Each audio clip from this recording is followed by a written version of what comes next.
Tory Eurosceptics and the DUP are currently poring over the proposals before deciding whether or not to give it their backing. Rishi Sunak's Windsor framework offers a chance to turn the page of the bitter wrangling which has characterized British politics since 2016, a Brexit backing author has said.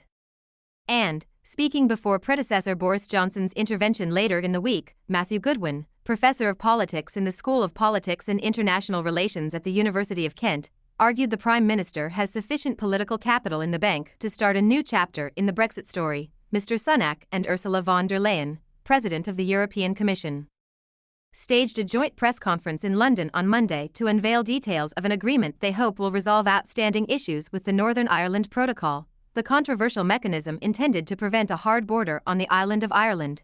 Mr. Johnson waded into the debate in a speech delivered in Westminster on Thursday, saying he would find it difficult to vote for Mr. Sunak's plan. Nevertheless, Professor Goodwin, whose new book, Values, Virtues Voice, The New British Politics is published on March 30 by Penguin Random House, believes Mr. Sunak has made significant progress. He told express.co.uk, "I think we are seeing really a new chapter in the Brexit story.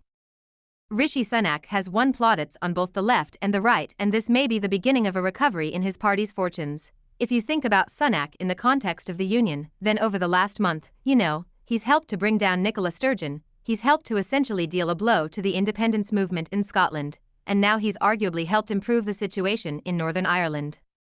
Many Tories struggled when it came to Mr. Sunak because he lacked the sizable mandate Mr. Johnson had as a result of his 2019 election victory, Professor Goodwin pointed out. However, he added, the fact remains that he is getting things done in office, although whether he can close the enormous poll deficit that his party has is another thing altogether. There are lots of real conservative voters who feel completely adrift from the party. But in terms of number 10, in terms of Westminster, in terms of the media class, he's doing what he needs to do.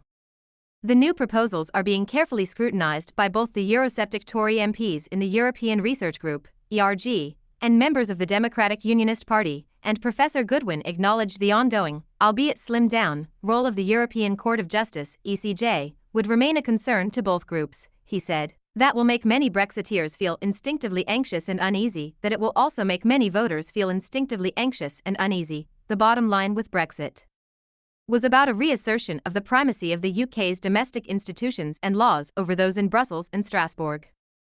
And not only in terms of the Northern Ireland deal, but also in terms of the role of things like the European Convention on Human Rights, the ability of the UK to deport foreign nationals who commit violent offences. There is a sense among voters, and I have polled them regularly, that actually the UK still has not regained full control over issues that they care deeply about."